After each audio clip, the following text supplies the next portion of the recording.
What's up, record breakers? Chris Record here, another day, another vlog, and I'm chilling with Peter Sorensen, aka Swagger Dagger. And today, we're gonna talk about 7 steps to get a 720 credit score.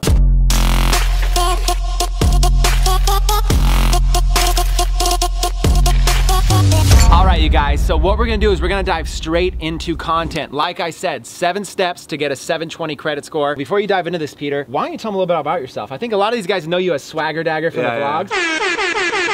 Give us like a little 1-minute overview of who is Peter Sorensen. Yeah, guys, so, I've been an entrepreneur pretty much since out of high school, went to college to study entrepreneurship, quickly realized there that education wasn't the right form, so to speak. I dropped out after 2 years. During that time, I got involved in direct sales, network marketing, real estate investing, did my first deal at 20. I got into the world of just sales and networking and learning how to put deals together and how to sell and how to come up with money and how to get credit. And this topic's really important today because I learned early on kind of the game of credit, so to speak. I learned how to be able to build a lot of credit. I learned how to build up a great score. I learned what not to do. I learned how to get in debt. I learned how to get myself out of debt. So you name it, I've done it in the world of credit and money and finance over the last decade as an entrepreneur. And so I wanted to share, again, these 7 steps that can really help you build, maintain, manage a great credit profile. Whether right now you have bad credit, no credit, or great credit, hopefully this information can help you a lot. With that being said, we're just gonna dive straight into it, you guys, and we're gonna start with step number 1.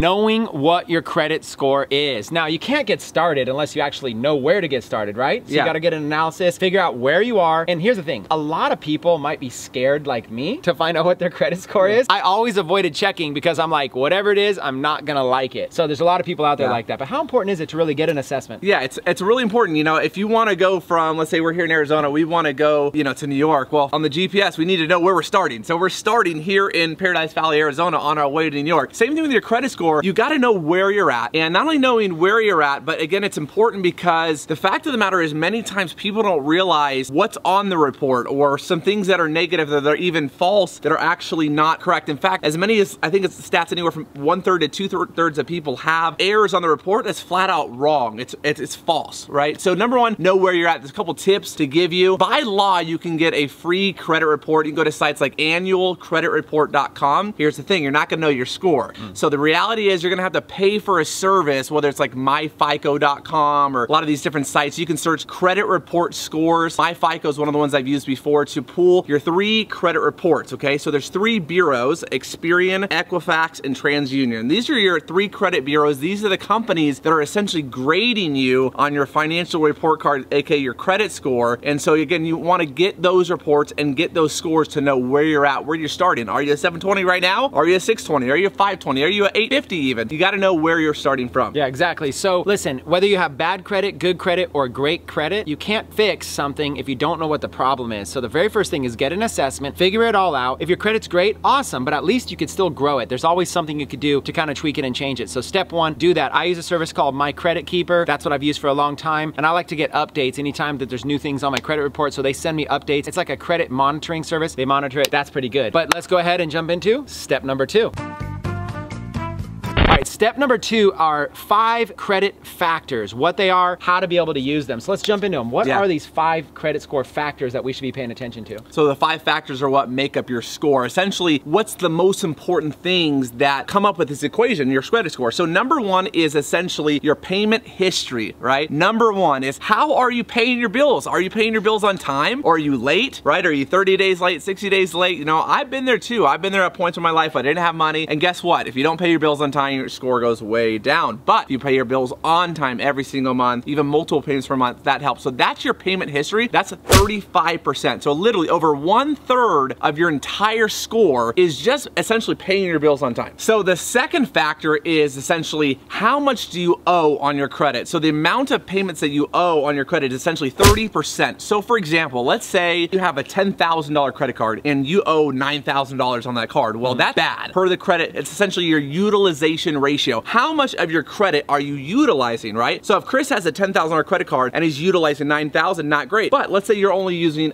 having a $1,000 balance, where that $1,000 balance is only 10% utilization. So again, essentially almost 30% is how much of the credit that you have, of all your credit cards, combine all that together, your credit limits, how much of that are you using per month? The higher the percentage, the worse your score. The lower your percentage, the better your score. And let me jump in on this because I talk to people all the time that somehow have a negative association with credit cards. Like they think having credit cards or having a bunch of credit cards is somehow a bad thing. And a lot of times they're like, oh my God, I need to just cut up my credit card or whatever. Yes, if you have an addiction to spending, then definitely credit cards can be a problem. But it's very rare that you'll meet somebody with good credit that doesn't also have a lot of credit cards. In fact, I was just hanging out with somebody that's got like a score in the 800s and they pulled out a stack of credit cards like this that they had. Literally, I think it was like 40 credit cards. They're like, oh yeah, these aren't even all of them. They had more than 40 credit cards. When you go out and get credit cards, that's not a bad thing. The key is keeping the balance low, if not completely paid off. And actually most of these credit cards and stuff, they have perks anyways, so it's important to spend on them. I'm sure we're gonna cover that a little bit more, but I just wanted to say the important thing is don't be afraid of credit cards. You're gonna need them. So right there, that's 2/3 of your credit score. So number 3 is the length of your credit history, okay? So that's about 15%. So the length, how long have you had credit for? Have you had credit and credit cards for 5 or 10, 15, 20 years? Or are you brand new? Maybe you're watching this and you're 18, 19 years old and you don't have any credit yet, right? So it's a risk factor. If a lender, let's say a potential credit card company that's gonna issue a card, if they see you have 10 years of history and you've been making your bills on time for 10 years, that's a good thing. But if you're brand new, they're gonna be a little cautious in giving you that card. They might start with a secured card. We'll get into that as one of the next steps. But essentially, again, 15% is your length of history. How long have you had credit for? And so the best way to be able to solve that is to get started now. Don't be afraid of establishing credit. Don't be afraid of getting some available credit. What you need to be cautious of is not overspending. And if you do spend, make sure you're paying down the balance. The worst thing you could do is to get a bunch of credit, max it all out, and then go late, and then not pay, and then go to collections. That's the stuff that messes you up. So just be intelligent about this. Understand that credit is power, and go ahead and get yourself some lines and either spend and pay off or don't spend, but have those lines available for you. So number 4 is the type of credit use. And this is essentially, this is 10% type of credit use. And this is essentially what kinds of credit do you have? Do you have credit cards like major credit cards, Visa, Amex, MasterCard, Discover? Do you have store credit cards like Macy's and Lowe's and Home Depot? Do you have an auto loan or a home loan? The types of credit mix is important. For instance, if you just have one credit card, you don't have a lot of mixed use. But let's say you have 3, 4, 5 credit cards and you've got an auto loan and you're a homeowner, so you have a home loan. A nice credit mix is important. So about 10% of your overall credit score is gonna be based on a little bit of a variety. So rather than just going and getting 2 cards, don't be afraid of a little bit of credit. And the reason is because the whole credit score and your credit history and everything, it's about how trustworthy are you with credit. So you need some kind of a track record. So if I'm looking at considering loaning to Peter, well, if he's got a car loan that's paid off or it's in good standing, he's got over here, got a credit card, the balances are low or completely available, he's got some variety, then I see that he treats his payment plans very serious. So I'm more willing to loan to Peter because he's more trustworthy. So that variety gives the lender a little bit more confidence, you know, in being able to loan. That's why it's important. The 5th factor of credit and why it's important, what is it, Peter? That's essentially your new credit or inquiries. So essentially, how often are you applying for new credit? Have you ever heard the idea of like, are they gonna pull my credit, right? A hard inquiry. So this is essentially our creditors looking at your reports. Are you applying for 10 credit cards every other month? Well, if you're doing that, guess what? Your score is gonna go down because you're gonna have all this new credit or all these inquiries. At the same time, if you never apply for new credit or you don't have kind of any history, so to speak, that can be a bad thing too. So again, essentially 10% new credit or inquiries. Just be cautious how every year, every couple of years, you can apply for some new stuff, but don't do too much too fast. Okay, awesome. You guys, let's jump into number 3, Peter.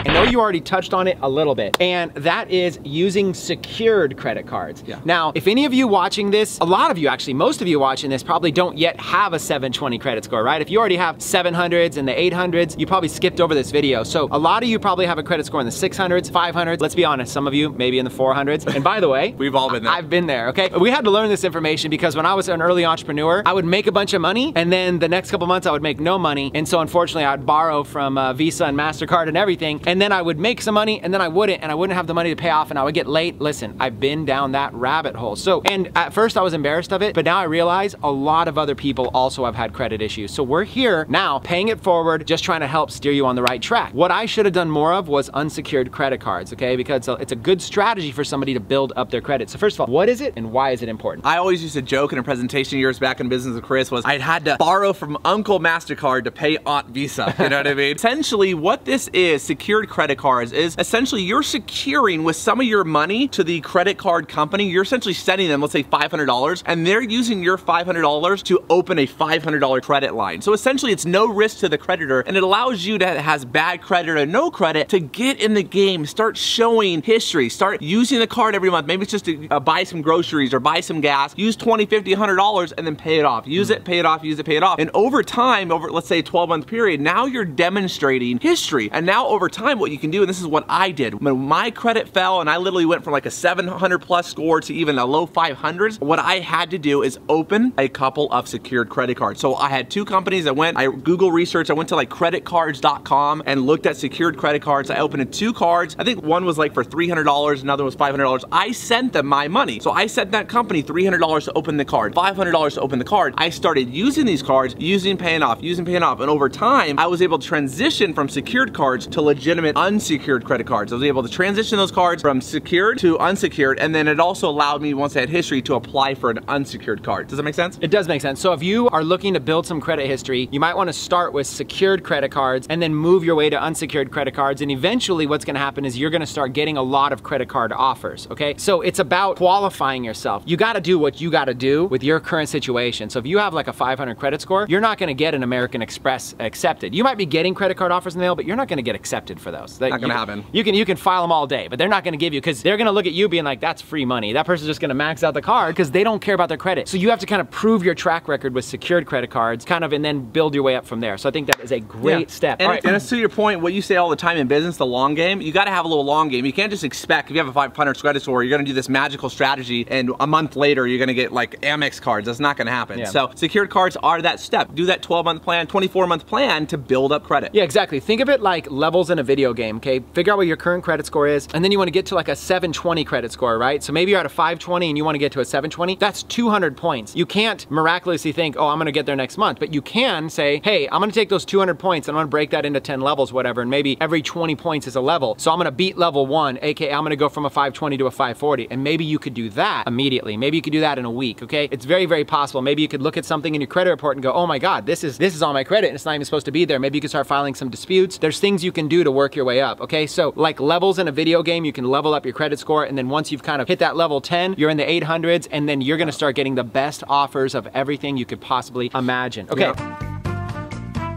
Step number 4 is becoming an authorized user. Now, this is something that I actually did myself, and it immediately helped building my credit. It's something that still is available today. Obviously, credit rules always change. Credit card companies and the bureaus are always looking at different factors, but it's still a good strategy. It's still something worth doing. Why don't you explain to everybody what it is to become an authorized user? Yeah, this is actually, I like to call it a little ninja strategy, but it should be used with caution. So the whole thing on becoming an authorized user, let's say again, I've got bad credit. My homie Chris Record, he knows me, he likes me, he trusts me. He's got, let's say, 800 credit. He's got some credit cards he's had for years, pays them on time. He's money. I might go to Chris and say, hey, Chris, I've got bad credit. Would you help a brother out, build up some good credit? But here's the thing. Here's no risk to you, essentially, in the sense you can add me as an authorized user to your card. You don't even have to give me a card. You don't have to tell me the account number, nothing. But you can call the company and say, hey, I'd like to add out Peter Sorensen. Here's his social security number as an authorized user to my account. What this is going to do, again, some companies do it, some don't. Some bureaus will report that information, some won't, okay? So that's kind of the caveat. But what happens is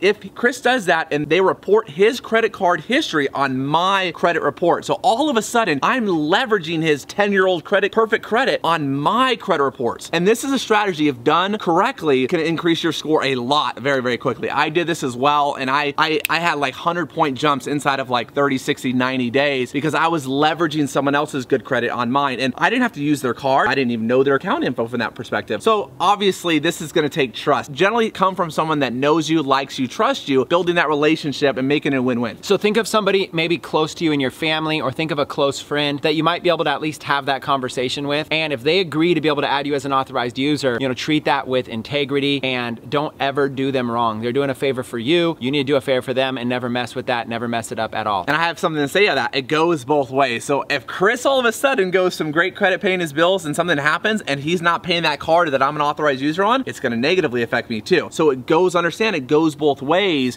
So you gotta have that relationship and stay on top of that account history. Make sure it's positive every single month. We still have steps 5, 6, and 7 left to go. But before we do, let me just say, if you guys appreciate content like this on these daily vlogs, we do this every single day. We call it edutainment. We like education and entertainment 365 days a year. We are called the Record Breakers. It is a community, and all you have to do to join the Record Breakers for free is smash the subscribe button, smash that post notification bell, leave a comment below, and say, I just became a record breaker, okay? Ask us questions, tell us what you want to see in future videos. I'm willing to travel the world and interview people to bring knowledge to your front door. We believe that knowledge is power, and we believe that you could have access to it for free. So we are here doing this every single day. Plus, we just have a lot of fun along the way, you guys. We have a blast. And so with that being said, let's continue the training.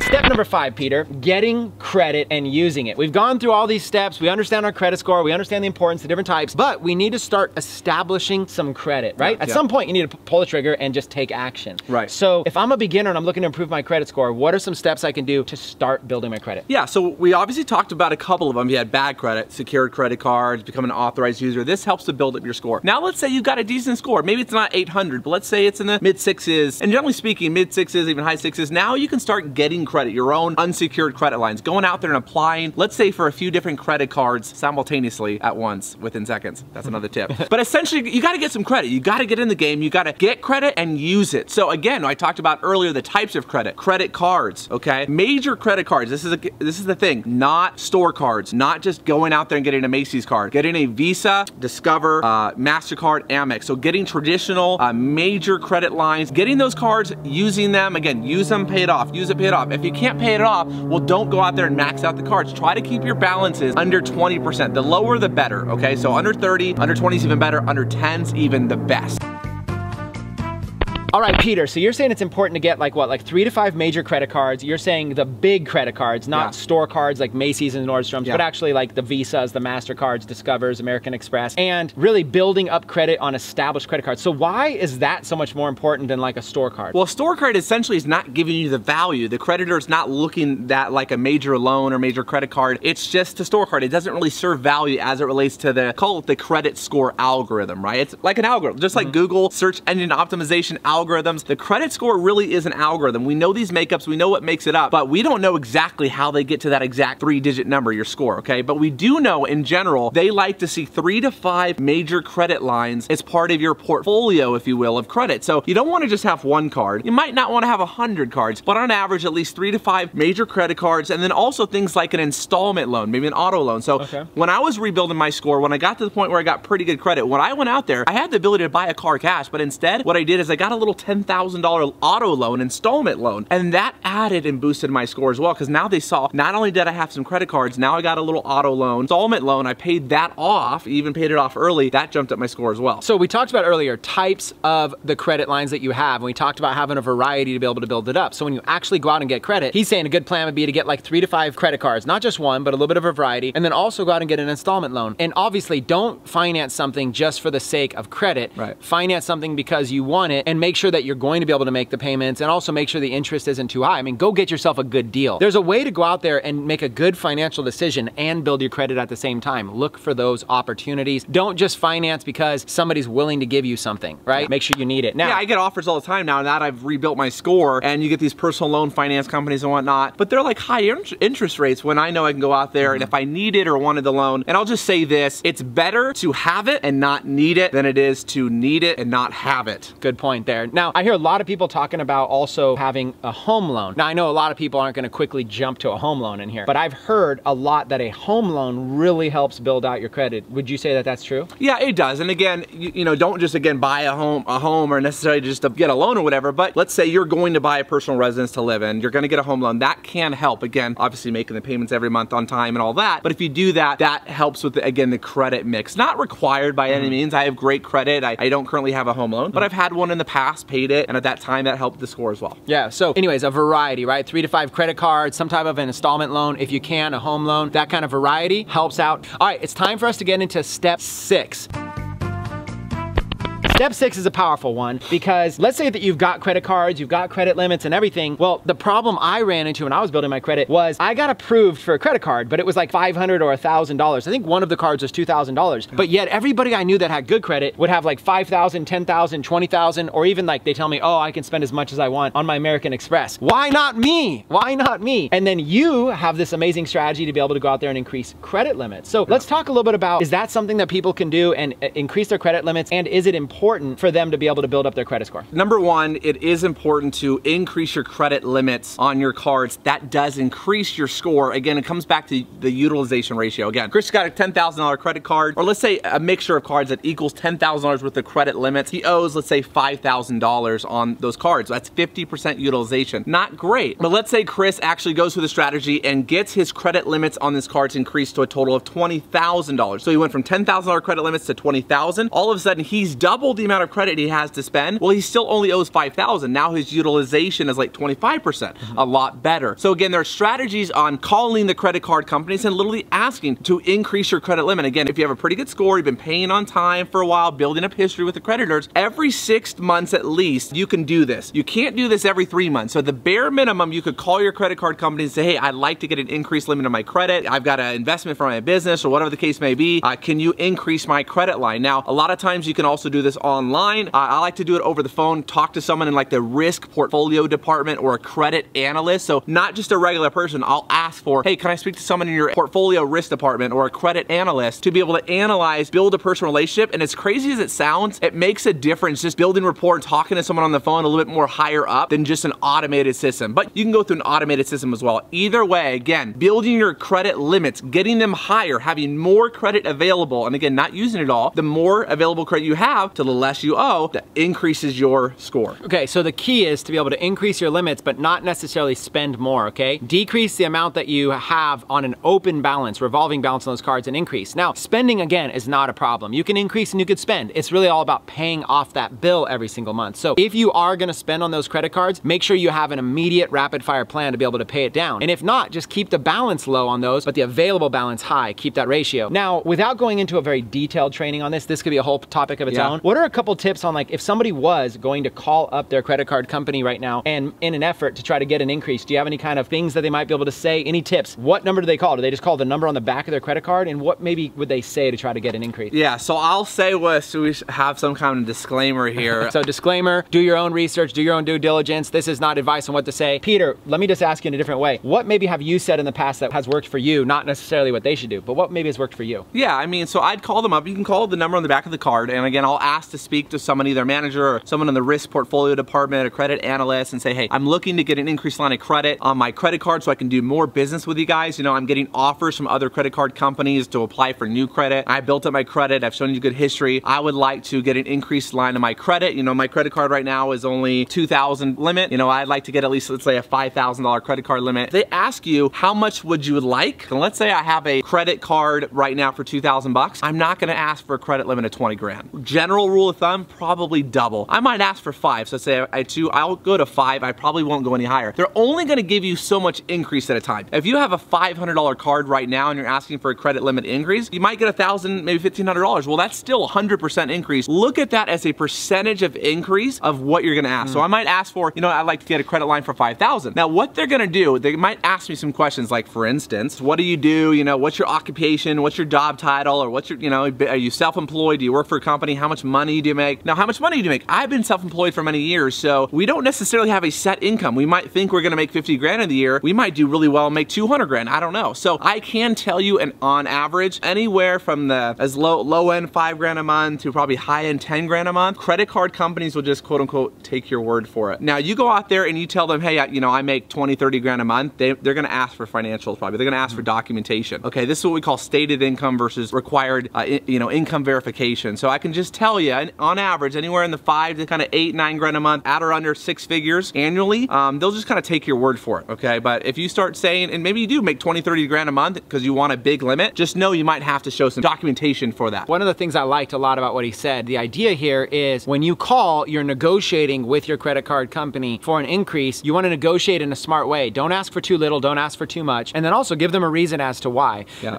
Like Peter said, the reason why is, hey, listen, I could use some more credit capital for my business to be able to grow my business. I'm getting offers from a bunch of other credit card companies, but rather than have 10 different credit cards, I love you guys. I would love to continue to work with you. If you were willing to increase my limit, then we have the perfect win-win. And so you're kind of giving them a justifiable reason why they should give you some credit, because they know you are going to jump over and use a bunch of other cards. They want you to use them, okay? Both of you guys get a win-win. They give you more credit and you utilize it properly in the long run and always pay your bills. That's what they want. So by increasing your credit, not only are you increasing that ratio where you have your better ratio to increase your credit score, but you're also showing a track record that you can handle more. If you can get more put on your shoulders and handle it well, then they'll just keep giving you more, giving you more, giving you more. So yeah, you might only go from like a $500 credit card to a $2,000 credit card, but 6 months later, you might go from $2,000 to $5,000. And 6 months later, you might be able to go from $5,000 to $10,000 to $20,000. Pretty soon, before you know it, inside of 2 years, you've got an 800 credit score. You have access to, $100,000 in available credit to you. You're really on top of everything, and that happens. That's that long game, but you got to start and kind of work your way up. And I'll give a quick shout out to one of our buddies and we worked with us in the past, Brian Kane. Brian's an example of someone that's leveraged these strategies and literally went from having bad credit to an awesome credit and built up somewhat like $100,000 in credit lines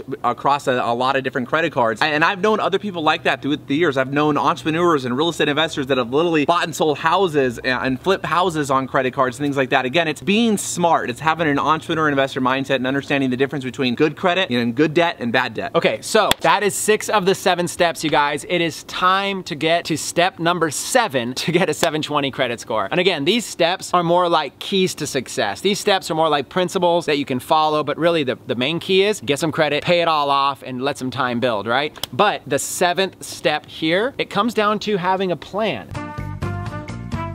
So step number 7, it's all about creating a plan and sticking to it. The long game instead of the short game. Creating a strategy and saying, this is what I'm going to do. And if you can kind of outline what you're gonna do and start to plan it out and you actually follow through and commit, it's no different than setting a plan. If you wanna get in shape, you don't just wake up in the morning and do some push-ups. You don't just go to the gym a few times. You actually have to have a plan. You have to kind of identify, here's what I'm gonna do with my diet. Here's what I'm gonna do with my exercise. Here's how I'm gonna fit the gym into my schedule. Here's how I'm gonna sustain that. You might be able to go to the gym every day after work for 3 days in a row, but then something comes up and you don't go, that's gonna knock you off your schedule. Same thing's gonna happen with credit. If you have a plan but you don't stick to it, it's gonna fall apart. So real quickly, tell them the importance about establishing a plan, sticking to the plan, and what kind of plan should maybe they get started with. Well, again, we've talked about some of these steps, these keys to your success in building your score, and maybe you've built it, now you've got to maintain it. So again, having a plan comes down to, okay, are you going to, let's say a 2-year plan, that first year maybe you had a bad credit, maybe you're going to get a couple secured cards, use those, you're gonna be an authorized user on a couple of cards, you're gonna use no more than 10-20% of your usage ratio, you're gonna make your payments on time every month, and then maybe after a year you've got good enough credit to apply for your first unsecured card, right? Having your plan and following through and having a long game, 12, 24 month plan. And I will say maybe some bonus tips for you guys along your plan is to do some things ongoingly. So we talked about, again, tracking your credit reports, your credit score every single month. There's services out there to get a new credit report every month, to see your score, get monitors, alerts. I mean, I have an app that I use, for instance, with my FICO, and I can see, hey, the credit bureau's just updated on your report that your credit card limit on one card went from 500 to 1,000 because you just got an increase or whatever. You want to monitor for errors. I can't tell you guys, so many people in this country, the United States, and probably,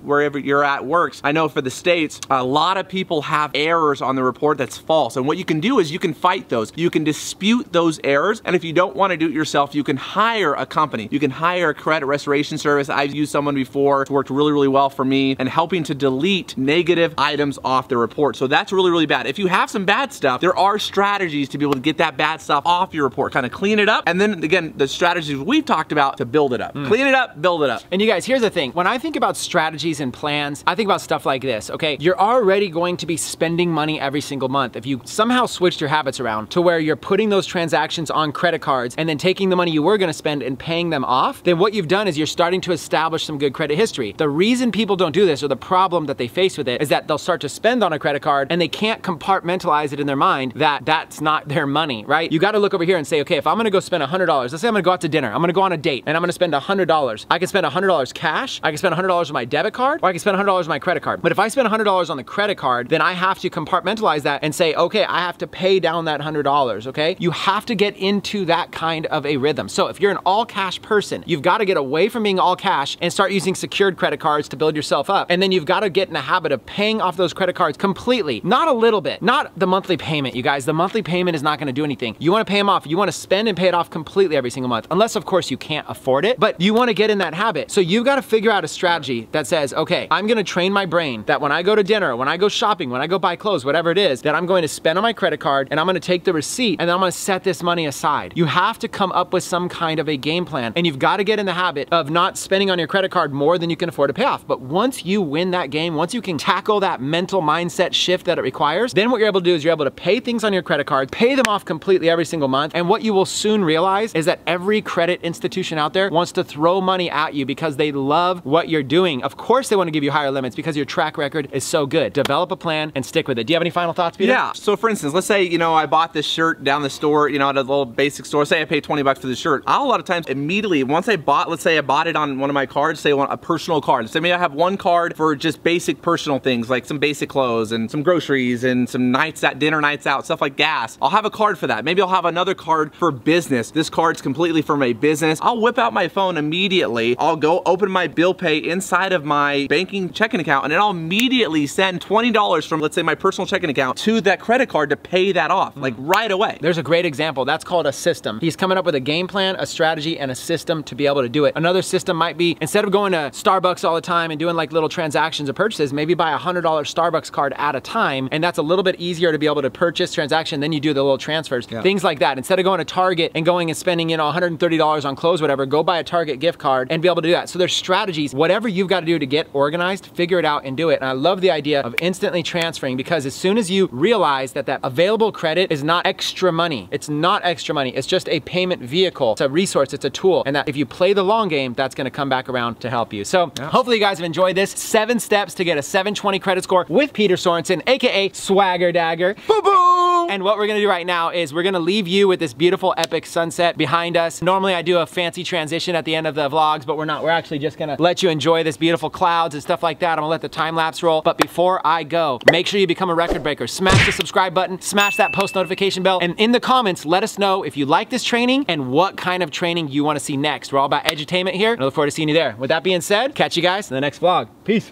Focused on my business, boss life to academics, tracking progress like Fitbit. Got this office and we killing it. Lifestyle is limitless, got love for life and we live for this. Teaching everybody structured education with a class and a syllabus. Gift to gab's ridiculous, when I flip the raps like a gymnast. Magnificent, when I'm up in the mix, the beat drops and it hits with a quickness. Loving the game cause I am developing every day, I'm focused on killing it. Back in the days when I was crazed, living the life of graffiti and felonies.